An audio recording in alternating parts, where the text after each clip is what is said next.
Gostaria inicialmente de falar sobre a situação que fomos discutir ontem no Ministério de Integração Nacional. O meu Estado passou por momentos de extrema calamidade pública, tendo sido as cidades tomadas pelas águas, várias famílias desabrigadas, e há cerca de 2 anos, o reflexo disso foi a falta de estrutura para atender as calamidades, ao estado de emergência de tantas cidades. Ontem nós, mais uma vez, insistimos, junto agora o novo ministro da Integração, de que nós precisamos encontrar solução e recurso e fundo específico para que nós possamos conversar diante das calamidades, das emergências, das urgências, das necessidades do povo atingido por essas catástrofes. Nós precisamos encontrar os recursos adequados para que possamos ajudá-los a sair desse quadro de crise e não ficar espiando como se nós não tivéssemos o dever, como parlamentares, como poder executivo, de sustentar as soluções. É engraçado que tinha lá uma cidade chamada Água Doce do Norte, que foi tomada literalmente pelas águas. A cúpula da igreja talvez seja a única coisa, um pedacinho do seu teto que sobrou para nós termos a visão da extensão dessa calamidade. Já passou para a seca. Nós estamos falando de um desastre de 2 anos atrás. E nós, no entanto, não conseguimos entender qual é o papel que o governo tem nesse processo. O senhor já viu falar como funciona a Defesa Civil, em que pese ser colocado à sua frente um general responsável, outro general responsável, outro técnico eficiente, um ex-político, qualquer pessoa que esteja ali com a determinação de suprir as deficiências e atender às necessidades, socorrer o povo. Ainda assim, quando os projetos são apresentados, como as reivindicações são feitas, quando o socorro é pedido, aí nós nos deparamos com um muro de concreto insensível do governo que sempre retém os recursos que poderiam ser disponibilizados para recuperar aquela ponte, aquela escola, aquela estrada, as casas destruídas. E nós não vimos isso a tempo nunca. Nós entramos um ano após o outro ano, sempre esperando que, no conjunto das ações do governo, venham socorrer as populações atingidas.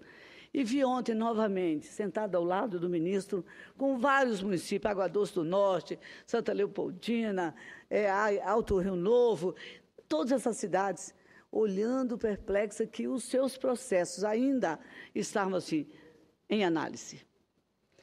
Um frio veredito, que não é nem um diagnóstico, não é nem um parecer, em análise. Como se tudo, o tempo, o povo, pudesse estar sempre esperando as decisões que não são tomadas em tempo para salvar as vidas, para tirá-los daquela situação de indigente que ficam essas cidades e seu povo após tanta calamidade. Eu não sei com que sentimento que nós podemos refletir essa realidade. Não é possível, não pode existir governo nenhum, seja ele municipal, estadual ou federal, que não saiba olhar esta realidade sem tentar intervir. Intervir para ajudar, intervir para socorrer, ou para mostrar a mão humana que um governo deve ter diante de tantos desastres que acodem o país. Eu me lembro em determinado ano, senhor presidente, nós tivemos, em razão do desastre de Santa Catarina, que o senhor deve ter acompanhado, do que aconteceu, quantas comunidades, quantas cidades destruídas pelas chuvas. Eu me lembro que nós, parlamentares, nos reunimos para tentar buscar naqueles recursos que estão destinados nas emendas parlamentares, os recursos para tentarmos socorrer o nosso querido Santa Catarina. Eu não vou nem comparar, porque a situação do Estado de Santo foi de veras muito ruim. Que nós tivemos reunião com o ministro do Planejamento, da Defesa, da Integração, das cidades, de tudo que era possível se fazer para tentarmos socorrer. Ainda acredito que podemos fazer minimamente alguma coisa para ajudarmos essas populações. Mas quero dizer que isso está longe de ser a atitude ideal de um governo. Um governo tem que saber planejar. para socorrer, porque ele tem que saber que ele não tem que mandar, por último, uma medida provisória, improvisada, procurando recurso nessa ou naquela fonte, para poder socorrer, porque tem que ter um planejamento adequado. A defesa civil de um país tem que funcionar, não como pedido de socorro, mas está previamente planejada, equipada para entender os interesses da população. Então, vi o prefeito de Água Doce do Norte dizer: eu estou entre aqueles que foi acometido pela calamidade. Minha cidade, eu me lembro que eu procurava doações de colchões, de cobertores, de remédio, eu me lembro para ajudar, quando outras pessoas ajudaram. E, passado todos esses anos, o prefeito não recebeu um níquel. Uma cidade pequena, uma cidade necessitada, uma daquelas que fazem parte dos números que impactam toda a economia do país, porque são trabalhadores rurais, que colaboram com seus impostos, que precisam da ação eficaz do governo. E não pode falar em ação do governo com a distância e insensibilidade que esses governos têm diante da calamidade e do sofrimento do povo. Vi o ministro da Integração nos ouvir com muita atenção, a Defesa Civil, e dizer: vamos ver o que podemos fazer. E dizer também, e me lembro que não foi com insensibilidade, que o ministro Gilberto Ock, quando passou pela cidade hoje na integração, tem tratado os interesses dos estados, não é oriundo do meu partido, não tem com ele grande passagem, a não ser pelas reivindicações do nosso estado, mas vi que ele tratava com interesse, mas também colocava sempre a questão de que está sob análise técnica as reivindicações ocorridas há 2, 3 anos atrás. Então, eu venho a essa tribuna, não quero lá estimar, não sou uma pessoa que vive de lamúria, mas quero dizer que não é possível mais tratar a coisa pública dessa maneira. Ouvi o que o senador, quando aqui esteve, falar do fundo de pensão. Nós estamos aí abrindo uma nova CPI, assinamos do fundo de pensão, assinamos a do HSBC, assinamos das próteses, que é um escândalo, e tem agora a da Receita Federal, que quando estamos falando do escândalo da Petrobras, estamos falando de 4 bilhões de reais, estamos falando da Receita, 19 bilhões. É uma sangria, senhor presidente. Ela é moral, ela é ética. Ela não pode sucumbir nos dados que estão sendo colocados diariamente na empresa e diante da falta de eficiência do governo para fiscalizar, para fazer cumprir as suas determinações e ações, para que essas atitudes não fiquem sendo tomadas ao relento da irresponsabilidade, da falta da ética e da moral. Então, eu venho aqui para dizer publicamente que eu frequento todos os ministérios da República. Quando aqui nós estamos terminando o expediente, na loja ainda fico olhando quem tem a luz acesa, para que a gente possa ir lá levar os pleitos do nosso Estado. Incansavelmente, você tem que conciliar a sua vida no debate político desta casa, nas reuniões com a sociedade organizada, no atendimento às pessoas, aos municípios, ao nosso governo e ao país. Faço isso com dedicação. Portanto, eu venho sem a menor intenção aqui de deixar de dar importância às falações, aos depoimentos, de que esta casa nós temos várias CPIs, várias. Essas que eu falei, sou signatária de todas. E tive que escolher entre 2 agora, porque a casa não comporta ter todas as CPIs. E escolhi a do CARF. Espero que as CPIs, porque no 8º mandato eu tinha um comportamento de não assinar CPIs. Porque eu achava que era uma maneira, aquilo parecia mais que quando o holofote acendia, as pessoas se preocupavam em pedir apurações nas quais não compareciam. Fazer parte de missões e, muitas vezes, comissões para acompanhar, mas, na verdade, iam fazer turismo em determinadas regiões do país. Depois que algumas CPIs funcionaram, passaram realmente a funcionar, eu passei a ser signatária de quase todas, né? E agora vejo que se coloca, como se colocava lá atrás em outros governos, do Lula, do Fernando Henrique, todos. Olha, quem retirou uma assinatura para fazer parte de outra que considerou mais importante, é porque está ali sob a mira do governo que estará controlando os seus interesses. Eu quero dar um testemunho aqui como mulher, cidadã e mãe. A minha vida pública, ela sempre foi pública. Não tenho biombo na minha vida. Não tenho um quartinho escuro. Não tenho uma lanterna que tenha que ficar procurando o meu passado, muito menos as minhas atitudes presentes.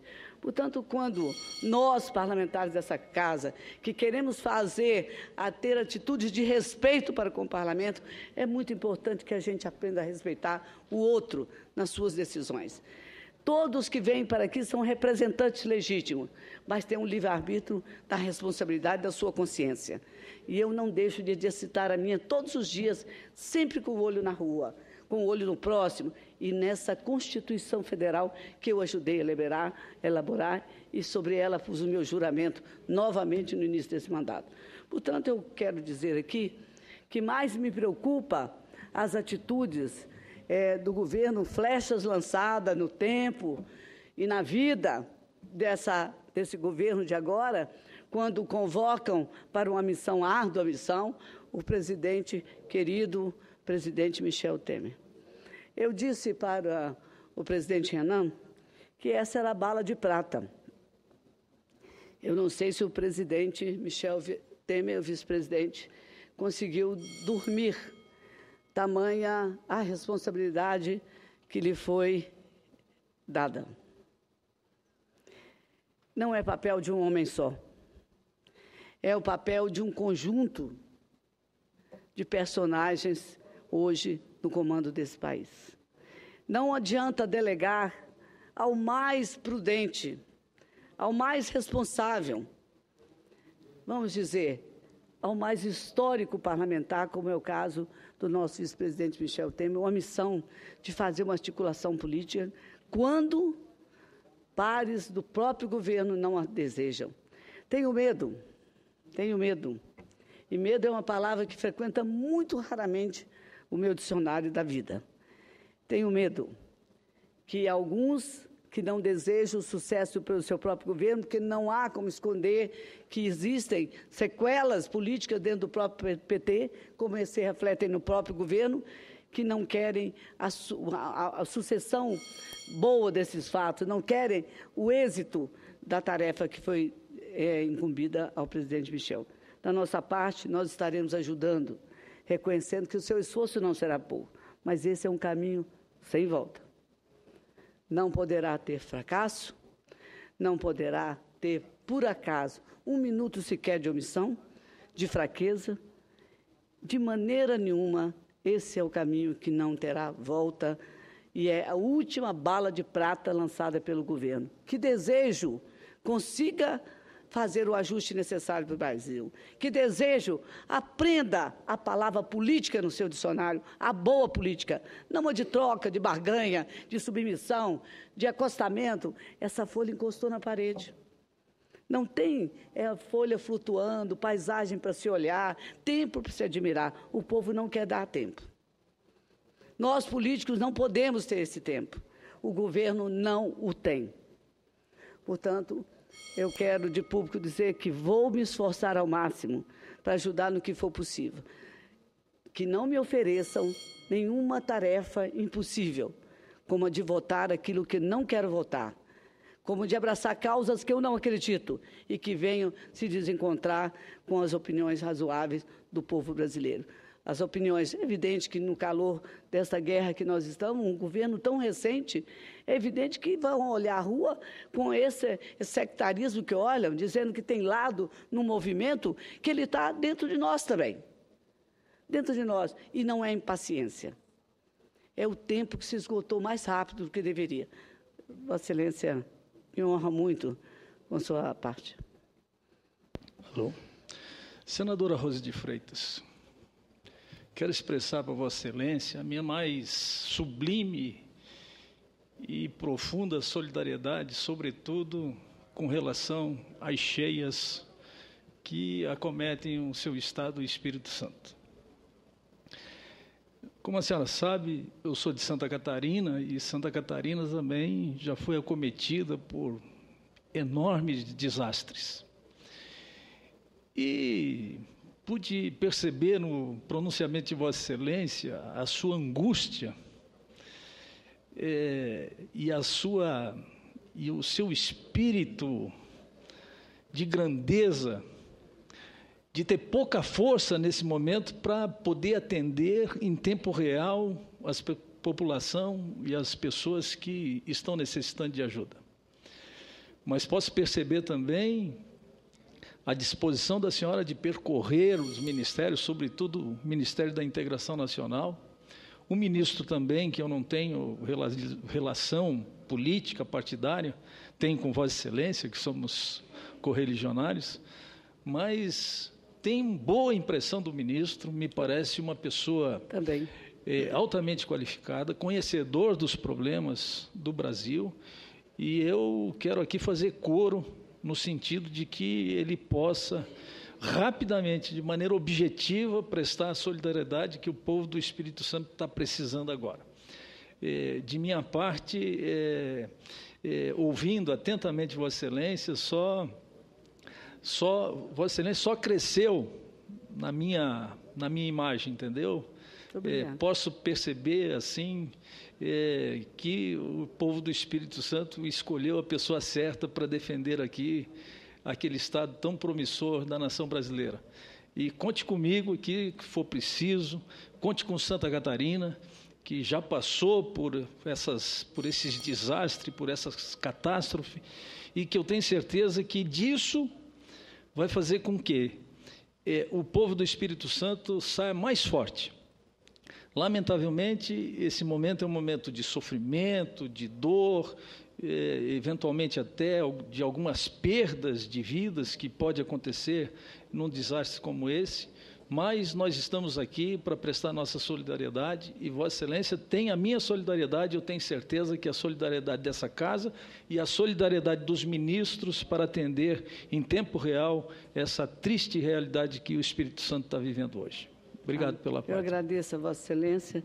Vossa Excelência sabe que nos encontramos nesse mandato e é uma grata satisfação conhecer um parlamentar que chega tão destinado ao trabalho. Não tem onde eu vá nessa casa, em qualquer comissão, nos corredores está sempre o senador Dário. E Santa Catarina já teve do povo capixaba, no momento difícil, a solidariedade unânime do nosso povo, que até com contribuições fizeram parte daquele momento tão trágico e tão difícil. Eu agradeço as suas palavras. E também tenho, pelo ministro Gilberto Ock, a impressão de que se trata de uma pessoa comprometida. Ele não tem um olhar indiferente.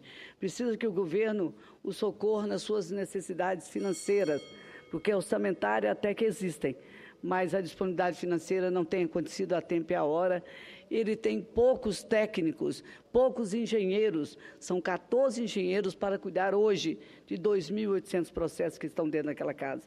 Enquanto, na Infraero, nós temos cerca de 40 engenheiros para cuidar de uma obra, de empresas que têm à disposição da execução daquela obra apenas 5 engenheiros. Há uma desproporcionalidade absurda na construção do braço técnico desses organismos que foram criados para socorrer a população brasileira. Eu agradeço, a campainha já tocou várias vezes, e digo ao senhor que quando presidia o Congresso Nacional, não havia nada mais irritante do que essa campainha, mas que sei que tem que existir pelo bem da disciplina da casa. Agradeço e digo mais, eu já disse isso aqui, vou repetir, eu jamais me cansarei de lutar pelo povo do meu Estado, porque numa campanha onde eu não tive estrutura de grandes apadrinhamentos políticos, o povo ligou o piloto automático da fé e do mutirão para fazer cerca de 800 mil votos para me trazer essa casa. Assim como 6 mandatos na outra casa. Eu tenho pensado em versículos de São Paulo que diz que muito será cobrado a quem muito houver confiado. E eu não trairei, jamais desonrarei, jamais trairei o sentimento do povo que me colocou aqui. Eu agradeço a todos e reafirmo a confiança que tenho no ministro Ock e na sua equipe pequena, que eu peço, inclusive, aqui de público, que o governo a reforce para que possa contentar em tempo, atender aos desejos miseráveis daqueles que estão no contingenciamento do sentimento de uma república que precisa cuidar, sobretudo, da saúde e da vida do povo brasileiro. Então, senadora Rosa de Freitas, só para acrescentar, me perdoe, presidente, que eu também subscrevi a CPI dos fundos de pensão e que, lamentavelmente, ela foi arquivada. Mas a vida segue, vamos em frente, eu tenho certeza que nós vamos superar esses obstáculos todos. Mas se o presidente me corrija se eu estiver errado, há uma diferença entre regimentos, mas eu tive a oportunidade de trabalhar com o misto, o sentimento comum, né? E trabalhar com o sentimento da Câmara, ela poderá, em outro momento, ser aberta, porque esse é um histórico, um contencioso de ações absolutamente imorais que podem estar, a qualquer momento, sendo apreciados novamente por esse colegiado. Espero que a CPI da CAF, que conseguiu ser implantada, que ela possa exercer um papel e fazer retornar aos cofres públicos 19 bilhões de reais que foram sonegados, nada parecido com isso no mundo do que fizeram agora com a Receita Federal. E eu estarei, aposto, trabalhando nessa e nas outras CPIs necessárias para que a gente possa passar esse país a limpo. Muito obrigada.